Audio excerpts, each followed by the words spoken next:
Good afternoon, everyone. Welcome to the Outlander book panel for Go Tell the Bees That I Am Gone. My name is Hanako, and I am your moderator. I am also the creator and host of the Fandom Hybrid podcast. We are a pop culture podcast that discusses TV shows, film, and the Atlanta fan convention scene. Outlander is one of the shows that we cover, and so I'm going to let my co-panelists introduce themselves, and then we're going to ask some questions about book stuff. Yay. Hi, I'm Linda Kittendorf, and this is my first time being on a panel, so we'll see. Hopefully I'm not the weakest link. No, that's going to be me. Hi, my name is Alex Matsuo. I am an avid reader of Outlander, watch the shows. Awkwardly enough, I started reading Outlander because of my mother, because she had the first book and I read it because it was in her stuff, and I was like, oh, I actually do like this. Yeah, so this is definitely not part of my normal thing at all. I'm normally in the X track as a paranormal person, so it's actually, this is the first time I'm doing a book panel. So yeah. By the way, I love your cosplay in the front. Oh, thank you. I definitely want a picture with you before we're done today. Yes, it's brilliant. Love Robin. Hi, I'm Jan Paquette, and I'm an author, and I sell books. So if you're interested in love triangles, happy endings, and cheesy vampire stuff, that's my jam. Also, I'll be at the Fantasy Gather tonight at the Hyatt. So come, other authors are selling books. Me Come too. buy the books, yeah. Yay. Otherwise, I edit, and I'm a teacher, and I'm trying to get my school to teach a class on Outlander, and they're just really not going for it. So eventually. Can't imagine why. I was with historical accurate but that proposal got denied. Okay, so first question is, we just sat here and discussed it. Go Tell the Bees came out in 2021, so we are almost 3 years into book Outlander. How are you guys doing? Oh, I can wait. You can wait. I can wait. Is that bad to say? I don't know. I have so many other books on my to-be-read pile, and I feel like once Outlander comes in, it nudges everything off to the side. So, and also then I need to reread. I'm like, what happened in the last book? I can wait. Guess I'll go next. Yeah, no, I'm the same way. I can wait. I have some, I guess this will come out as the panel goes on. I have some mixed feelings about these, and I was actually talking to someone in the Portland area beforehand, and I have some thoughts on these and why I have mixed feelings about it. So I'd rather Diana has all the time that she needs to write it. I'll just say that. I would agree with that sentiment for sure, but yeah, I'm dying to get into the next books. But it's nice that she posts little teasers online too. So, and you kind of have to, when you think about where those are actually falling within the story. Right. So those are kind of fun. Living with it. So I'm a little bit different because I was a show person first, and then started reading the books, and then I kind of stopped halfway through. And I only finished the last 3 books to be ready for this panel because I was like, okay, I think it's time. But I'm not one of those who, I'm not patient when it comes to books. And there were some problematic things that I felt with these, but also at the same time, I'm on the website looking at all the book 10 snippets, so I'm not handling it well, but it's okay. So we're gonna start, just a warning, this is a spoiler panel, so we will be talking about everything that happens in the books, and we may reference back to older books, so this is just your warning. So let's start at the beginning with the return of the Mackenzies. How did you guys feel about the Mackenzies finally making it back to Jamie and Claire after all of the mess they went through in Moby? I guess I have feelings. I felt kind of cheated that they just, alright, now my memory, I'm like, this is how it happened. They just show up and then they're like, oh, here's how we got here. And then they retell it and they're like, oh, we had to pick a ship, and then we had to guess which one was not gonna sink, which name did we recognize, kind of stuff. I don't know, I felt like, I was glad that they were back and then everybody's in the same time period again. But I don't know, I wanted to see them and like have that experience with them. I felt like it was the retelling. I wanted more. Yeah, no, I'm the same way, cause yeah, Moby was a ride, at least for me it was, and, it just seemed very,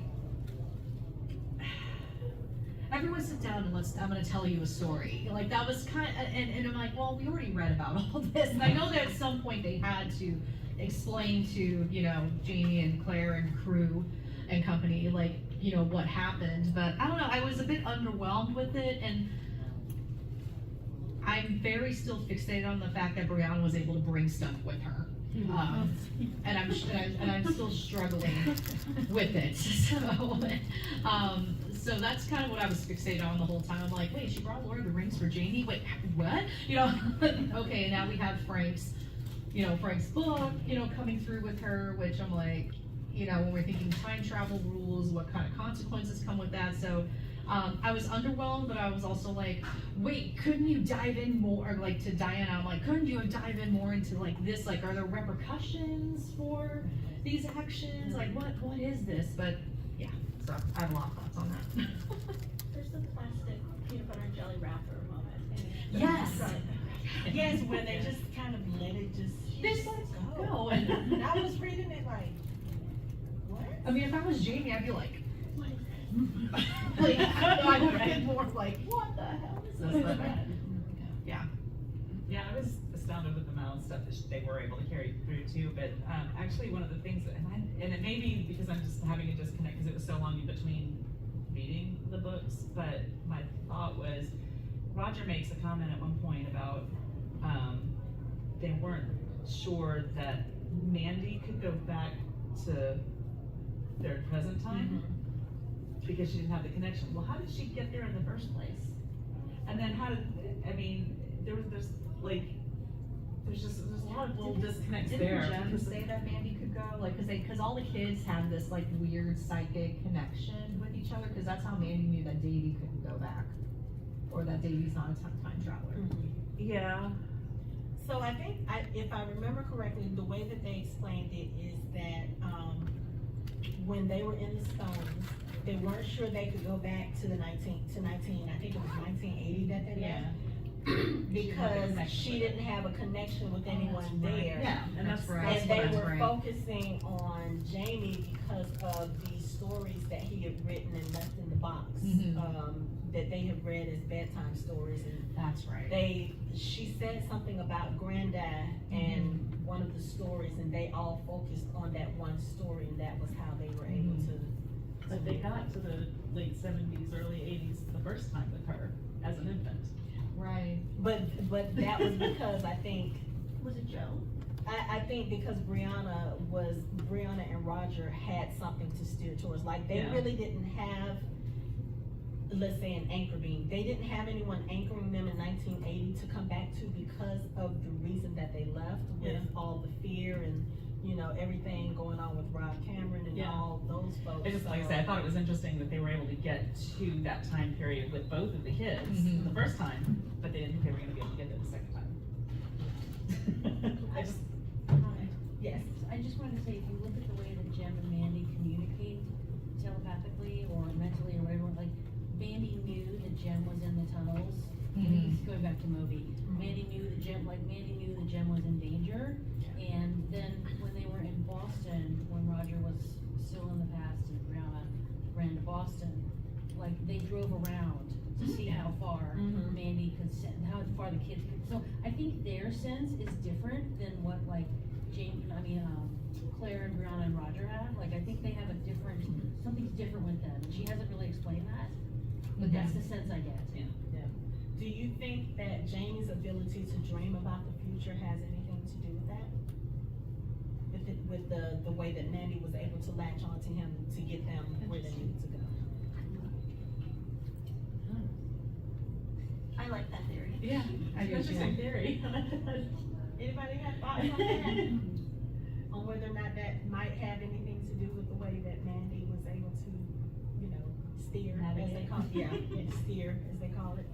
Okay, so I'm gonna pick up on something that you were saying as far as, Davy, the new baby, Mhm. not being able to time travel. And so it's interesting that that discovery has been made, given the fact that all three kids have the same parents. You know, they have, both parents that can time travel, both siblings can time travel, but yet this one particular child cannot. Do you have any theories as to why that is? For me, I haven't thought that deeply about it yet, but I'm also thinking like with genetics. You know, maybe more of Jamie's genetics are involved with Davy. You know, kind of like. So I come from a mixed family. My grandfather's Japanese, and you know and if you look at my mom and my uncle and my aunt, they all are different. We call it the Wasian gradient. Like one looks more Japanese than the other two, and one looks like perfect mix in the middle, and then my mom looks a bit more white. So it's kind of like the genetics aren't necessarily equal. So that's kind of like in comparison to time travel, talking about my family. But in time travel, I feel like there maybe could be something to that where if it's passed on through genetics, then maybe like Davy drew the short straw in that. That's my very surface level assessment though, without like haven't overthought it too much. I was like, yeah, I agree. Yeah, that sounds great. I don't know anything about genetics, so. I kind of have the thought maybe it's the time travel is something that is actually passed down through female lineage. And this kind of goes to, I don't know how many of you guys have actually read some of the side books, but it kind of goes to some of the. We did say spoilers. Yeah, so. no, I know, but I think it's in between. What did I just say the name of that book was, or the name of that story was? I can't remember now. But it's the one with Master Raymond and Saint Germain. Oh, it's in the Seven Stones. Seven Stones. That, and then in this one, when they get to talking about the fact that Fergus's father might be Saint Germain, who we know from that is time traveler. Not dead. You know, but as far as we know, Fergus has no ability. So then that would mean it would come from the father's side, not the mother's side. No, because he's Saint Germain's son and he doesn't have it. Oh, okay. Okay. But Jeremiah Mackenzie, Roger's dad, True. son. Yeah, you're right. So that wouldn't work. And it was kind of a random thought I had, and it was actually one of those things that just kind of hit my brain like yesterday or today. Actually, it was a new thought. Hang on, Beast has a family tree. We can go through the family Right? tree. Like, time travel. Okay, so with that being said, as far as Davy not being able to travel, we know that Jamie always makes a suggestion that if anything happens to him, Clara's to go back. She's to go forward, however you want to Back to her time. She's supposed to go back to her time, and of course, if she's to go back, you would think that Brianna and Roger and their family would go back. Do you think that Brianna would leave the baby behind, as Jamie suggested, when he thought he was gonna die on the battlefield? Do you think that she would do that in order to save the other children? I have a theory, but just because of her. Speak your theory. This is show Brianna versus book Brianna. They have very different reactions about the choice her mother made. And that would be the same thing. Like, do I go back to my time to save Bree, which is what she did? Would she make the same choice? Would she stay, or would she leave him, you know, presumably with a safe family in the past? Like, Yeah. do you take care of your other kids first? Which one do you like? Kind of question. I don't know. But, yeah, so I don't know, I just think that it's a nice parallel to the same choice, where she was a little judgy. Yeah, but the difference is Claire didn't have another child that she was leaving behind, so it kind of, when you think about it, maybe the other child would be safer in the past, and who knows, with whatever's going on in the 1980s, maybe they would be safer too, but we see that, you know, their trouble in the 1980s didn't stay in the 1980s No. Yeah. from what we, you know, get. Well, and their troubles in the past also follow them into the 80s. It's like no matter what, they have problems. I don't know believe so. Anybody else? Anybody? I'll go. I don't think she's gonna leave. I'm also an author, and when I read that, I was like, oh, this is Diana's way of making sure nobody's traveling. Because nobody's gonna, no, seriously, nobody's gonna leave the baby. So what does that do? That creates greater ability for conflict, because before they were able to pick up and leave and like, you know, things go to pot, they can leave. Now they can't leave. They have to stay because nobody's gonna leave the baby. And in turn, Claire's not gonna leave them. Right, no, because everything she has is there now. Okay. So let's talk a little bit about the trouble from the 1980s. Am I the only person who was a little bit confused about the so-called reveal about Ezekiel Richardson being possibly Mike Callahan from the future? Because to me, the timeline doesn't seem to match up. Like, he's been hounding the Grays and William in particular for a few years at this point. And so it would seem kind of weird that he is this person, even though we know the traveling back is like 203, give or take. Yeah.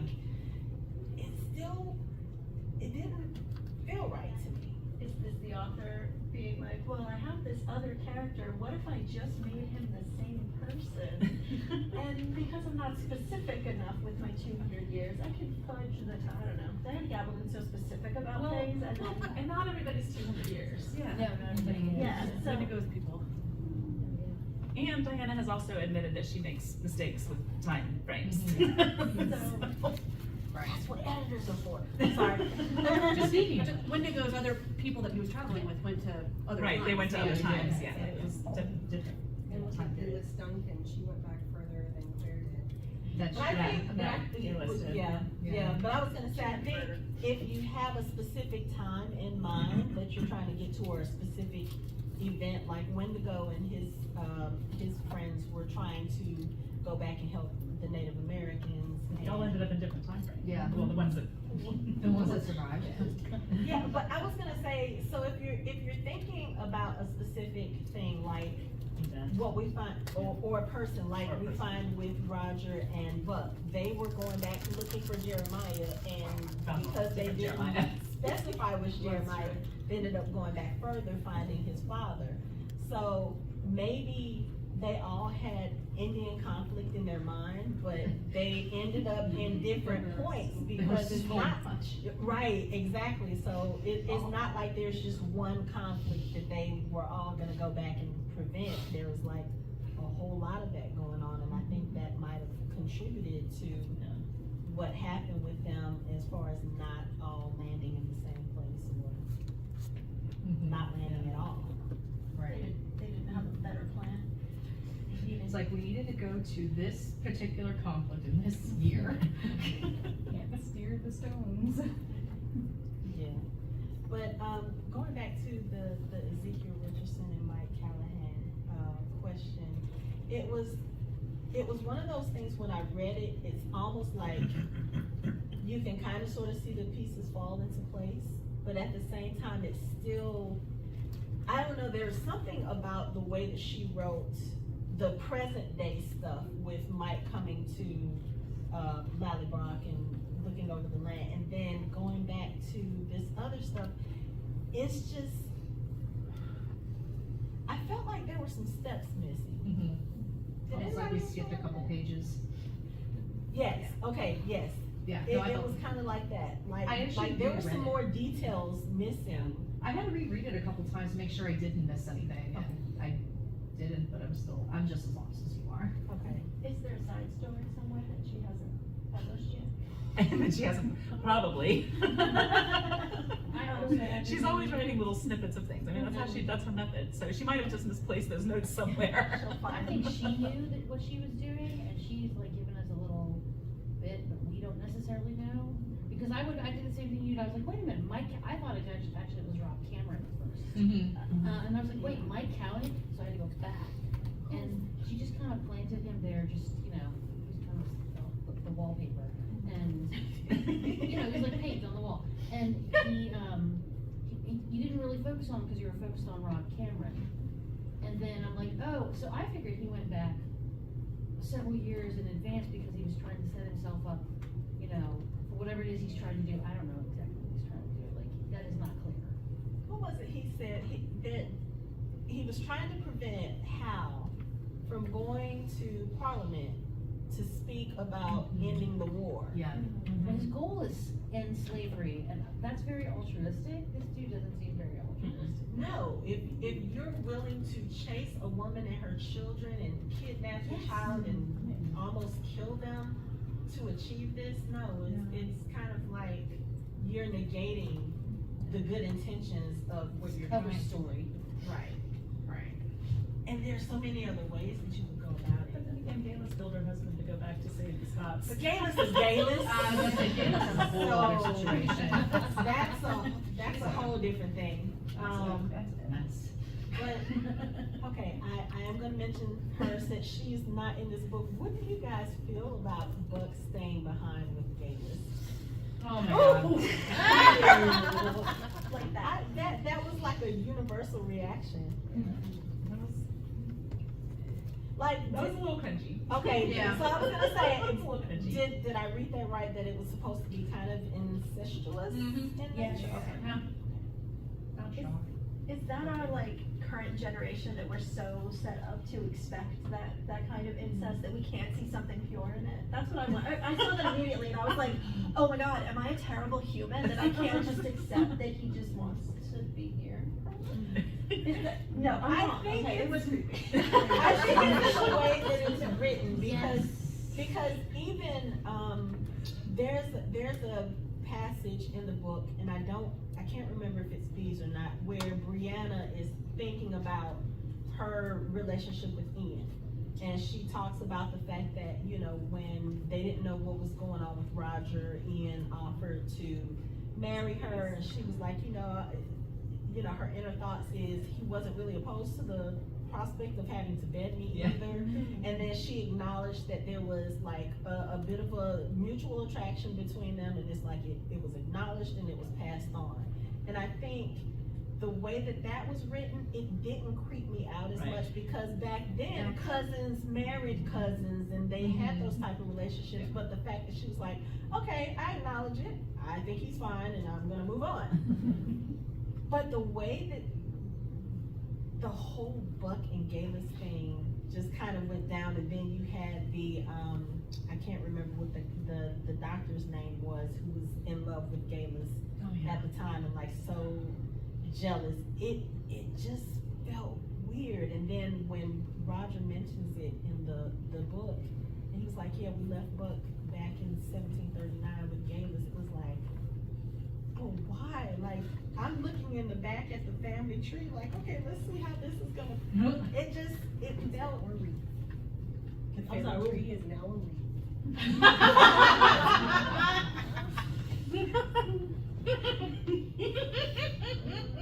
Yeah, it was, and it's like, what kind of spell does this woman have on these men? Just, she's scared. I mean, I know, but it's still one of those weird things. It's like, what is the story she's trying to tell with that? Like, is this gonna be something that kind of, comes up later on, like in the next book? Because you spent a lot of time reintroducing Buck into, you know, the viewer's mind, into the Mackenzie family. You made him an important part. I mean, Roger says it when he's talking to Claire. He was like, I loved him. You Yeah. know, how many times do you get a chance to like actually be around the person who is responsible for your whole existence? So you build up all of this, and then what, you just leave them in the past, and there's no other explanation other than we just left them with Galis? I mean, I just noticed whenever she does that, they eventually do come back. So, I mean, because I was very moved by that chapter 2 when Roger was going on about, like, you know, this is the person that is responsible for my existence, and it was a very, not incestuous, intimate love, but it was a very intimate love between them. And I mean, and when you look at the evolution between, you know, he had Roger hanged, you know, responsible for one of the biggest traumas of his life. Yeah, I feel like, I mean, unless it was gonna be, it was written as a goodbye to Buck, which I can see that too. I don't know, but I almost feel like Buck's gonna be back, especially leaving him with Kalis. Yeah. I don't know. But maybe also he couldn't travel because of what was going The on heart. with his heart when they got to 1739. Mm-hmm. And okay, did Buck have a gemstone when he arrived in the 1970 or 1980? I don't know if they ever said. I don't remember. I mean, think I don't know that we, we know that he did or didn't. Well, if he, alright, so if he did, wouldn't he have sold it so that he wasn't like living Well, no, I outside mean, and for starving? him to come from the 1700s and arrive in 1980, Oh, like, he was one. yeah, he went up, oh, no. Because that whole thing happened like on accident, so. Yeah. But he might have, I mean, he might have had a ring or something. We I don't don't know. really Yeah. know. Yeah. We don't really Yeah. know. I don't know that they ever said. Okay. All right, before we go back to time, since we're in the 1980s, Rob Cameron. Like, what? I had a question in my head.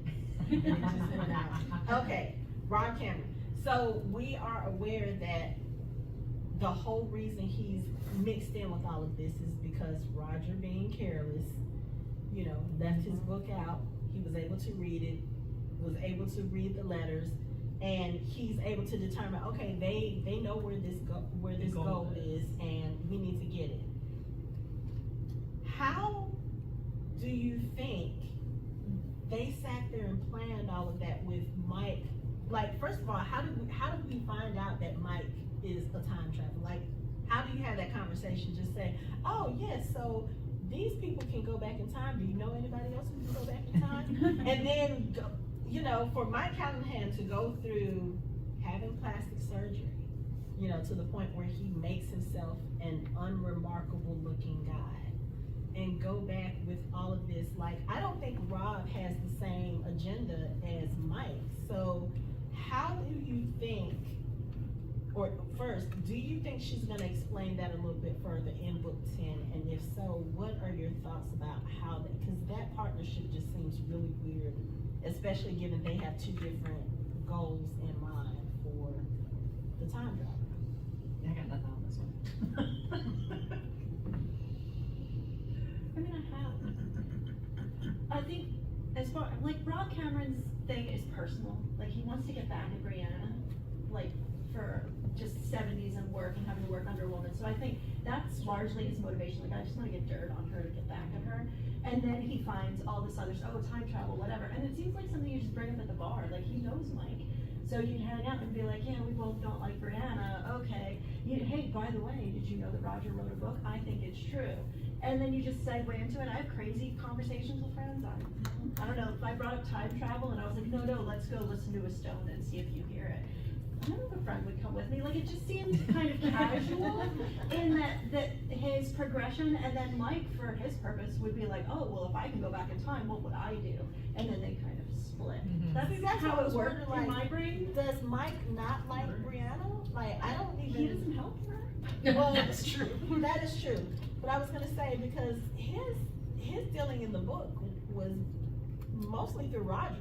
Mm-hmm. Like, when he was up there excavating and doing all that stuff, Roger was the one who was sitting with him. Brianna was kind of off with the kids. So, again, it just kind of makes me wonder, like, what kind of conversation do you have to say, okay, this is what we're gonna do. We're gonna get our friends together. We're gonna kidnap this child. We're gonna terrorize this woman. We're gonna shoot the security guard.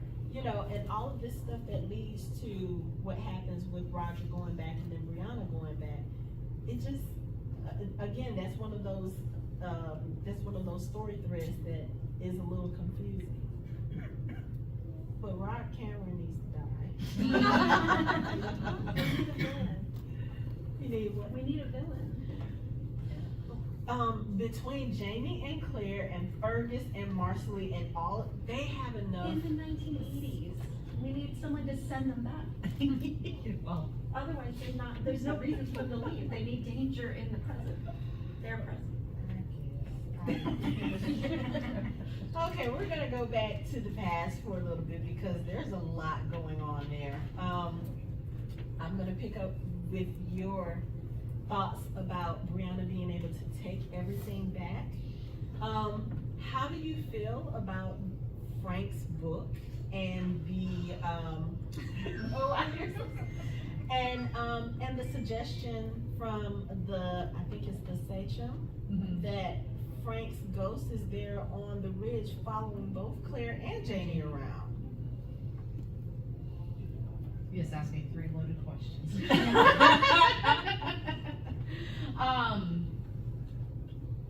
With Brianna being able to take stuff with her, because I've had like my musings and theories about how exactly does time travel work in the Stones, and the commentary where I think Brianna said, like, you know, it feels like you're exploding, or, you know, You're coming apart. you're coming up, that's what it is, coming apart. Which I was like, yeah, that makes sense, but then, okay, now you're bringing like a book with you, and I'm like, okay, so is it like, because I was thinking it was like particle dissolving and then coming, like, I don't know, I was thinking like what could be, like they're not flying through the universe type of thing. So, and for it to be introduced so late, but I guess, you know, they're able to time travel with clothes, so I guess it makes sense. She brings penicillin. And she brings penicillin with her, so I guess it's not completely out of the question. Those things are so small, and it's like Yeah, you're she thinking had stuff about. to fit in her puts it in her- pockets, yeah. yeah. Yeah, I mean, she had like all these things, but for like Lord of the Rings and a medical textbook and a history book. And a Yeah. doll that Probably clearly wrong. does not belong in the 1700s. Okay, yeah, And a that's Dr. all Seuss the- book. And a Dr. Seuss book. It just seems like, you know, they were so, like, when they were going back with, especially when they went back for Mandy's heart issue, it was like, okay, gotta make sure all the kids like stay with us, and like, you know, rope and everything. I'm like, okay, so maybe they're just so comfortable that at that point it's like, yeah, you'll be fine. It's like first kid versus third kid. Like, we've done this enough times, you'll be fine, you'll make it. Yeah, so those are my thoughts on that part. So I'm still like processing it too, but I also saw you had your No, I hand was up. just gonna mention about the surgical instruments and the Yeah, yeah. stuff about that. Yeah. But they weren't gemstones. Those, if you read back, even when Claire came back, Jamie gave her Brian's ring, Right. and the stone was The stone gone, was but the ring still remained. So I always thought it was because they were gemstones, and just nobody thought about it before. Like, Claire thought about it when she came back and she packed her, you know, her pockets. And Bree was like, well, if Mom can pack her pockets, I can bring a backpack or, you know, a satchel or whatever. Yeah. Yeah. I think the stuff that Bree brings back is a little more dangerous. Well, Sure, yeah. Cat in the Hat. I mean, someone could read, you know, or Green Eggs and Ham and think it's a curse. I mean, Mrs. Cunningham would have thought it was a curse. She didn't learn anything from Roger leaving his journal out.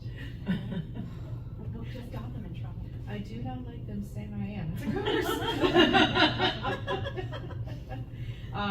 Yeah, no, that was the other thing too. I thought a lot of what she was bringing back was incredibly irresponsible. They were already toying with fate a bit, which is with their knowledge of the Revolutionary War. But no, let's bring back a whole textbook about this history, and even say that Jamie is going to die at, you know, oh my God, now it's escaping me.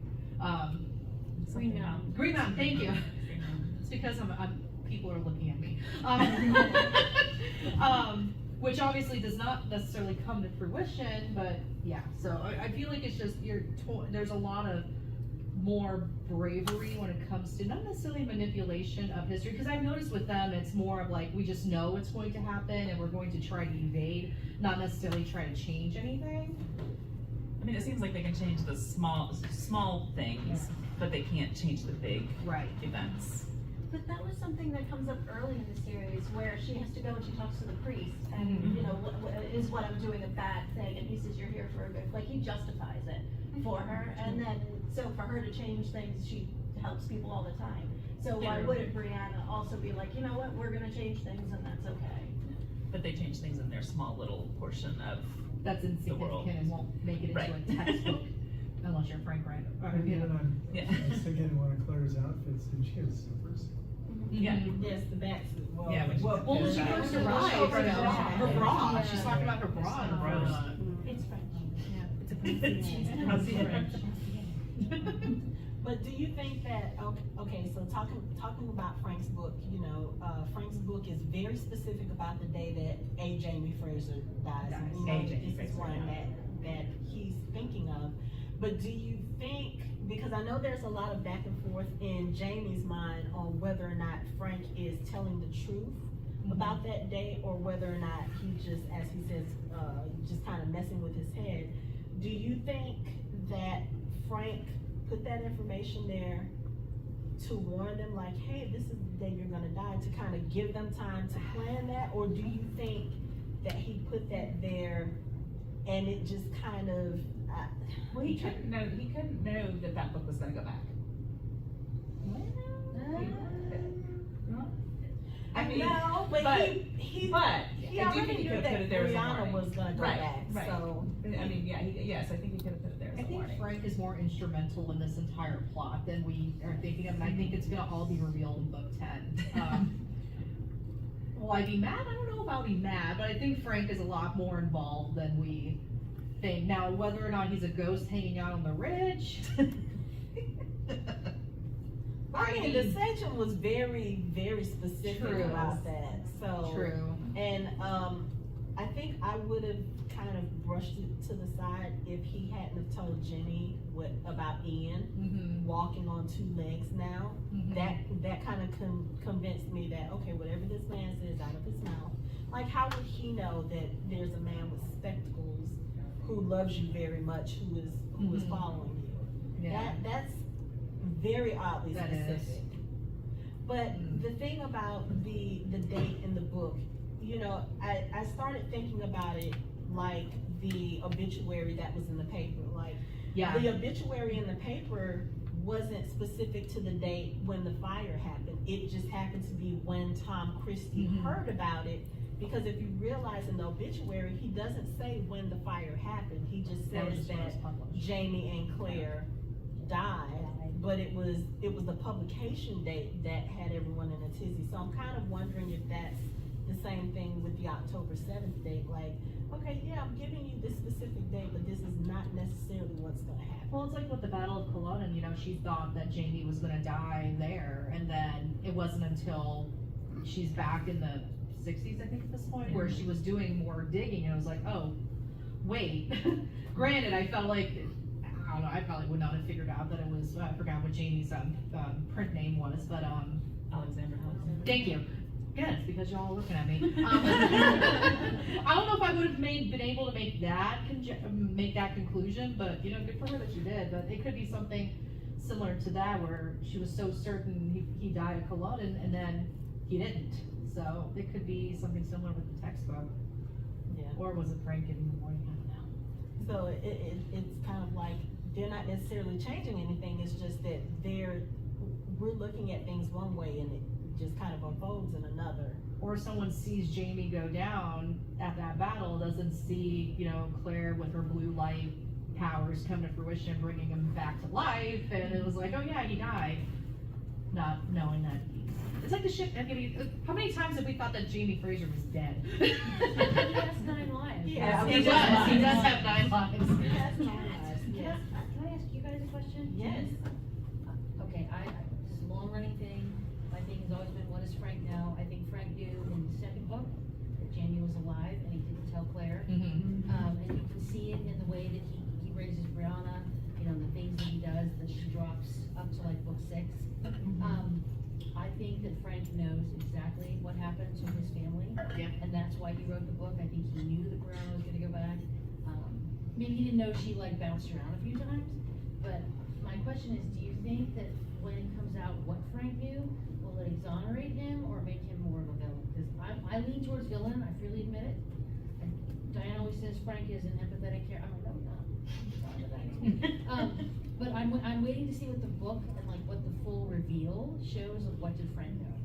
I always thought the book redeemed, him writing the book and then it happening to go back, I thought that redeemed him a lot for me. Because I always thought he knew Jamie was alive and just kept, like, he would have stayed with Claire and then taken Brianna with, like, Brianna died. He was mean. And then writing the book was kind of his way of being like, but after I leave with our daughter, then, you know, here, you can go back and find him, like that was his. Still crazy. And I think there was also a letter that he had written to Brianna where he admitted that he knew Jamie was alive, and just He was didn't very say. vague about it. It was very, like, he was very careful not to, you know, implicate himself fully. Yeah.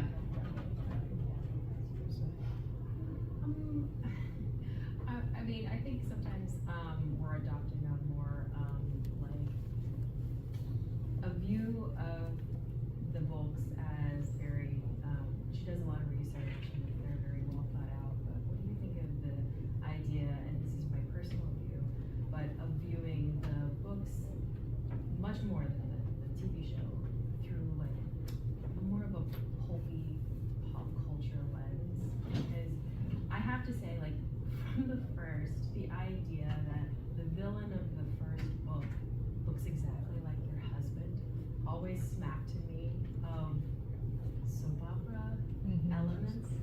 And so, just from personal view, I've always seen the like more fantastical elements of the book from a sort of soapy perspective. And every time there's something just absolutely ridiculous. Let's just say everything about Gillis. I'm just like, no, that tracks. Voodoo? Absolutely. And I don't know, like, I try not to take because the time travel elements get really messy if you look at them too closely. I admire people who are able to track it. I have never been able to follow those elements very closely, but kind of along for the ride has kind of always been my personal experience with these books. And like, what is your perspective on like the way the books should kind of be viewed from that perspective? I guess is what I'm trying to say. See, I'd call it magical realism. I wouldn't go soap opera with it. Like if I teach English, or that's what my day job. So like if I was literary criticism, I would say it's magical realism all the way. It's very realistic when it comes to the day-to-day. How do we make soap? How do we make clothes? So you live in the real world, but then something crazy happens, like you have magical blue light healing. And that's like standard magical realism. Like her and Gabriel Garcia Marquez are like in the same vein. So I don't know, like that. That's how I teach it. No, I agree with you. Yeah, magical realism. Yeah, it's like you have your mundane, which I felt a lot in Bees. You have a lot of mundane day-to-day life, washing clothes, making stew out of squirrel meat, and then yeah, magical blue light powers, healing powers, time travel, you know, doppelgangers, folklore about bees, which I love. That's pretty cool. Yeah, so no, I agree with that, magical realism. Not that there's anything wrong with soap. Yeah, no, I didn't watch Lost Soaps growing up, so I can't comment on that. So I will say, I do kind of read the books with like, it does kind of read like a soap opera because, okay, we already know Claire and Jamie, they bring drama wherever they go.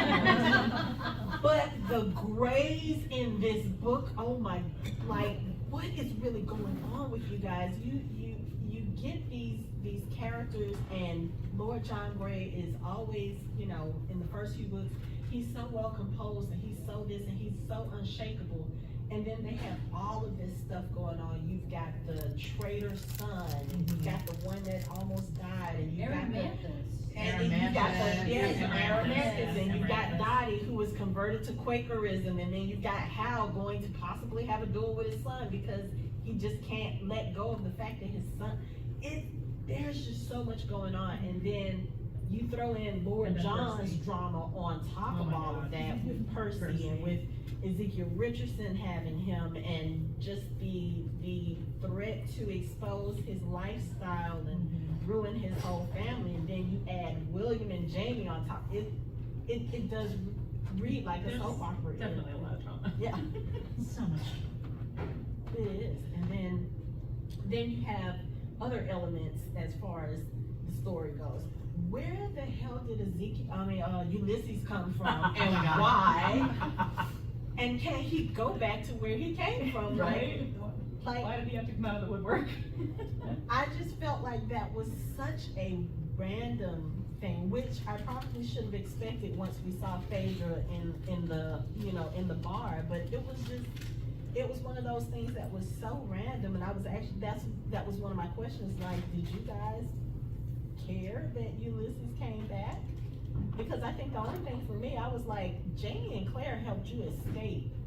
So why are you now coming and threatening to blackmail him and steal his, I have issues with Ulysses. Yeah, well, that seemed like a complete 180 on his personality. Right. That's based another on- side story Diana Yeah. hasn't published yet. Yeah, it was a complete 180. It wasn't like we were lacking for drama. No. And also too, it's not like we didn't have enough characters that we're trying to keep up with. Right. There's a lot of that going on. But since Lisa mentioned Amaranthus, Oh my god. I'm gonna say, do you guys like her? I cannot. I'm like very distrustful of her. Yeah. I mean, She's Diana gonna even roleplay said we you shouldn't in. trust her, so. Yeah. Oh, she did? Yeah. In an interview, yeah. I am not surprised by that. She's gonna roleplay him in, she's gonna be, you know, the lady, Countess Ellesmere. Everything is gonna go further to pot. No, she's not, because he's not using that title anymore. But, you know. Yeah, but that was, her whole thing was she's gonna have a kid and then take the title. She can stomp his feet because he all didn't want the the time. title. He's still the Earl of Ellesmere. And he's trying, I'm like, dude, you get an act of parliament to drop your titles. That's not gonna happen. Hal is not gonna let that happen. Hal might not be around to not let that happen. I mean, Yeah. he's taking dueling guns to go meet his rebel son. I don't know, she spends a lot of time, Claire spends a lot of time healing him. Like, I notice when she spends a lot of time healing someone, they get to stick around. Like, she may kill him later, but they, well, she was Well, then there's only one book left. Well, supposedly. Technically, She it's supposed to be, yeah. and I don't know which interview it was, but she was like, there could be an 11th book. And I was like, girl, Yeah, I saw. can you just write the damn 10th book? Like, really, do you have to tease us for that? As Right? long as she doesn't pull a George R. R. Martin. Oh my god. Right. No, I think she'll finish it, but I was like, what do you mean there's 11th book? I still have too many things going. She had a lot of threads to tie up. Yeah, She does. A lot of it. That's what we learned about Mike. Well, she has said that I've never thought about this because it's not how I write, but she drops a thread and just leaves it. Because later she's like, hey, oh, what do I need? And she looks around to see that it's still dangling. Which is why Yeah. Ulysses showed up in Right. See, I didn't mind Ulysses because I thought, you know, this is a guy that lost everything when Jocasta had to flee and he had to leave as well. You know, because he was a slave who put his hands on a white man. That was an instantaneous death. And so this is his way of like, you know what? I'm taking back what I'm owed. Whether or not he's owed or not doesn't matter. This is an opportunity. But you don't come back for the people that helped you. I think that's my thing. Like, for all of the dynamics back then, regarding, you know, the slave owners and the slaves, like Jamie and Claire never fell into that. Like, they always treated Ulysses and Phaedra and all of the other slaves on Jocasta's property. They always treated them with respect. They treated them as humans, and when all of that went down with Ulysses, they did what they could to help him escape, you know. And this is even with Jamie knowing that this man was, you know, in a relationship with his aunt, which should not have been happening, you know, back then with those circumstances. He still put himself out there to say, hey, we're gonna help you get away.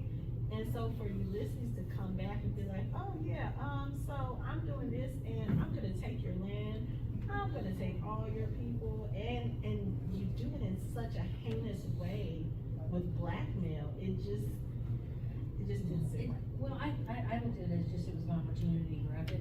I always thought though, given the political nature and given, you know, the fact that slavery was still a happening thing, how would a man who's a black man expect to maintain the position that Jamie had on the ridge? Like, I always thought there were flaws in that plan, but, you know, it was just, to me, it was him grabbing an opportunity.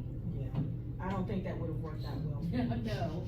I'm on the same, kind of on the same note as with the Ulysses coming back and being so extremely different. do you ever wonder if Diana kind of shifts people into different roles because she's, between all of the books, she's maybe forgotten some of the character arc? Sometimes I wonder, because there are so many people who are so polar opposite, that are making choices and decisions that they would not have made 2 books ago. You know, if, whether or not she has grown them in a different direction in her head that she does not necessarily convey on the paper, so it doesn't always like line up. So I have a question for the book people, piggybacking off of that. When you guys are writing stories that have characters, that have like certain plot points or whatever, do you have someone, like I know we always make the joke about, oh, the editor should have caught that or whatever. Do you guys have actual people who help you keep your storyline straight for those type of things so that you don't make that kind of mistake? I'll just say I'm terrible at it, and then I actually wrote a world building guide because I can't keep my world rules straight. So I wrote it for myself, and then I work with a publisher, and they were like, we're publishing this, so I have a world building guide to keep my own stuff straight. But I know people use different systems, and then a few beta readers who follow, but the problem is the timing. Like, how long has it been since they read your last book, and are they gonna remember? And how involved are they in that process? So usually having beta readers will help catch that kind of thing. I don't know, what do you? Yeah, beta readers, there's also, I mean, I tend to work with the same editor all the time, so, who doesn't edit grammatically, but edits for like world building, developmental editing. So they help with that, but also I keep profiles of my characters, because I use Scrivener, so I can actually create character profiles and traits, and I can also, in the way that I have a system, because I work in tech and IT, so I do some coding, where I can have info pulled from my previous books into this profile.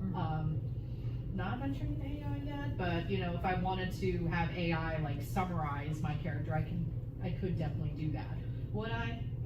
You know, I work with AI in my day job. I don't want to do it in my creative space.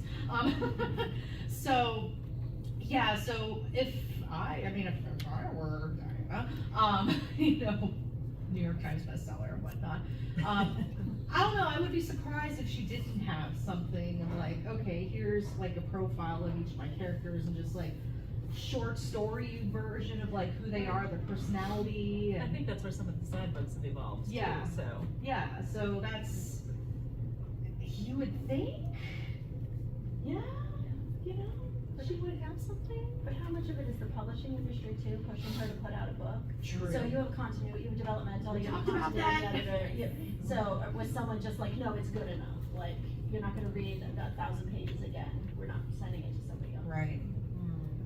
If you read something more than twice though, your brain fills in stuff that's supposed to be there.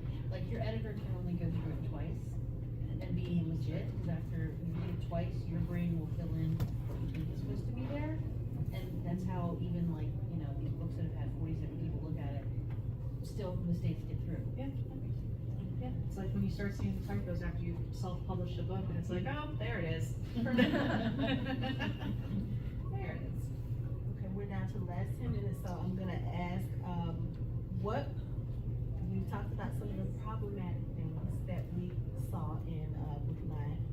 What was some of your favorite things in Book 9? I love Rachel. Rachel is the best character, and when they go and just like find his son, that whole part, I was like, yes. I had that on here, but I was like, that would take more than 10 minutes for us to discuss.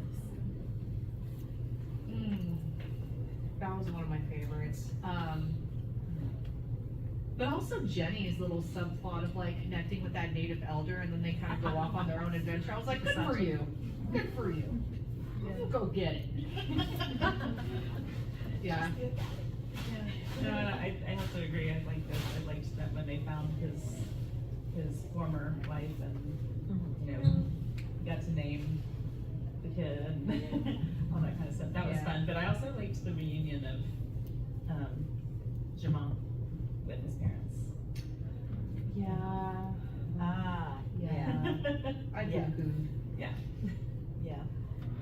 I think for me, I love the complexity of, you know, William trying to reconcile who he is, but the William and Brianna scenes, I love them so much, and I'm like I said, I'm going to Diana's page, and I'm like, I need more, like, where are the book 10 snippets, and I need more William and Brianna. She does actually have one in there that I read it, and it's like, you feel so bad for this child, or for this grown person, but he's still a child.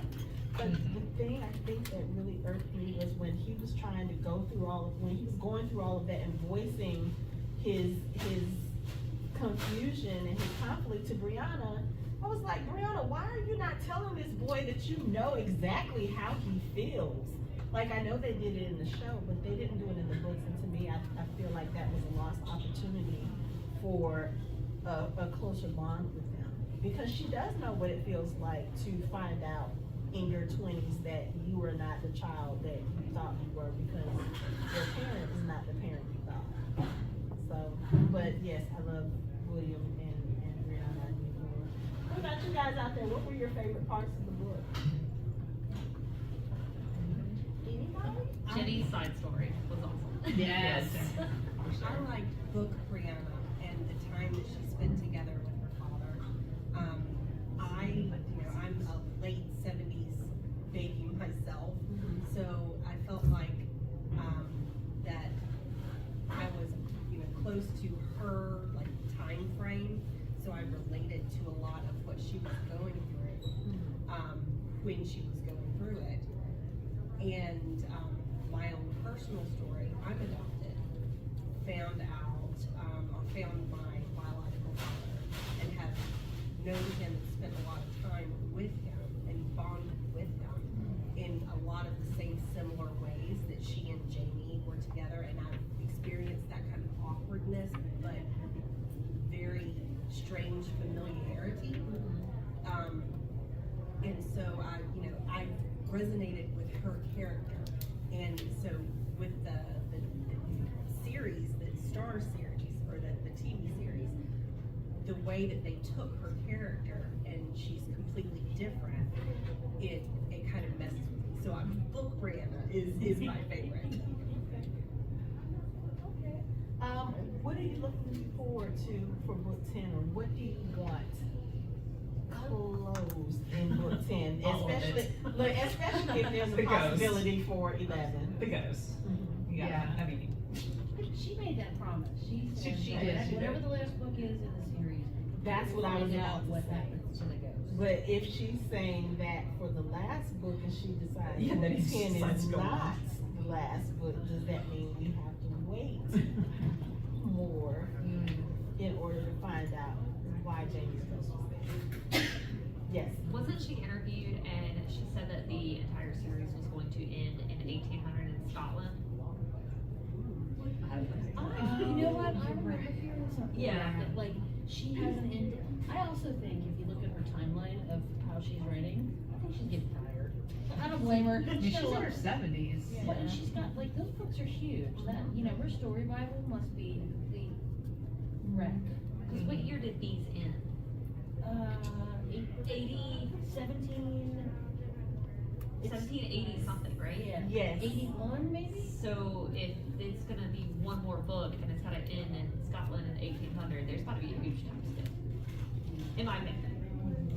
You mean they'll have some time with downtime? What's downtime? It'll be no drama? no drama for a while. What? Yeah, no, because they've still got more stuff. And I will say, I do realize the American Revolution is a big part of the story, but oh my God, I'm so sick of it. Yeah. Well, I don't every time even you know turn a what corner, these they're meeting somebody famous from history. That's true. Are there any audience questions before we close it out? Is anyone else like excited about Bobby Higgins getting remarried? Yes! That was the funniest thing. I loved their That was proposal. the best. Like, marry me. Well, you know what? Well, you're okay with me being a prostitute? It's like, I just want someone to cook. She can't cook. It's fine. She I loved it so much. Did you cry when Amy died? A lot. I was So bawling fast. because I'm like, she's finally happy. She was such a wreck. He was such a wreck. The kids are happy. And then the bear kills her, and I was like, are you kidding me? I mean, That was a gut punch. It was, but then the It was a way that gut she punch. redeemed, I can't remember the Quaker woman's name. Oh, Sylvia. Sylvia. Hartman. Like, that is wonderful. And she deserved it because her husband was just trash. Mm. Oh, I mean, I understand, yes, there was a point where you were kept as a slave, but once that was over. and he said, just leave the girls with me. I was like, sir. Yeah. Okay, it is 5:00. Thank you guys for coming. Thank you. And, we are doing a show panel for Outlander on Sunday at 2:30. You know what it is? Yes, Lisa, you better be there. It's, you know, it's on here. I go where I'm told.